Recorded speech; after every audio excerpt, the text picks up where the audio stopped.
Direct News TV. March 2, 2024. Israel's War on Gaza, List of Key Events, Day 148.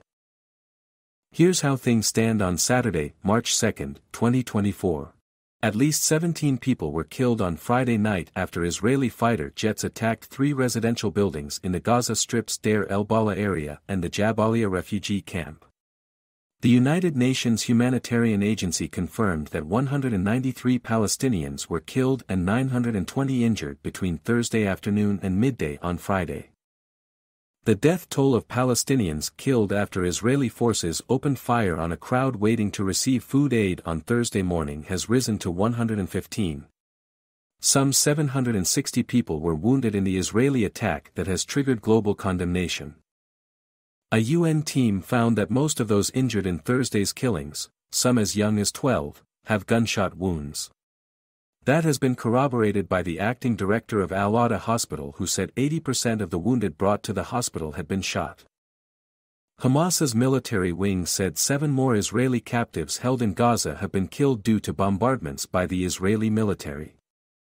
At least 10 children have died from malnutrition and dehydration, Gaza's health ministry announced on Friday, amid warnings by the UN of famine in the Strip because of inadequate aid. Gaza's southern Zaytown neighborhood, once densely populated, has been leveled by Israeli bombings, an Al Jazeera correspondent said on Friday, adding that dozens of bodies remain trapped beneath the rubble. The U.S. has announced plans to drop airdrop aid into Gaza at an unspecified date.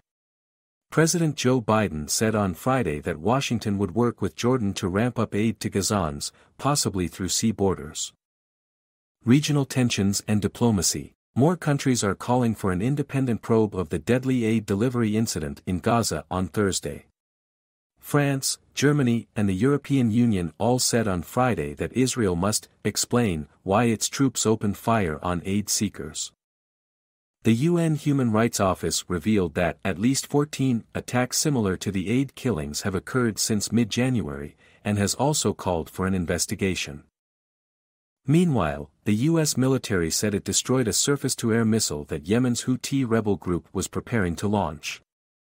U.S. President Joe Biden and Italian Prime Minister Giorgia Meloni emphasized their support for Israel's right to self-defense in a meeting at the White House on Friday, and also discussed the urgent need for more aid in Gaza.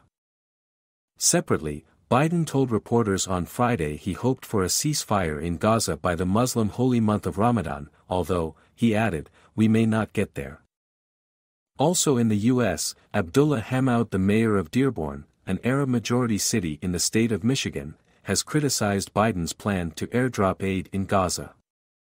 Hammoud said the White House was refusing to hold Israeli Prime Minister Benjamin Netanyahu accountable. Violence in the occupied West Bank. Israeli soldiers killed 16-year-old Mohammed Murad al-Dik, after a raid on the Kafr Nima village in Ramallah early on Saturday morning.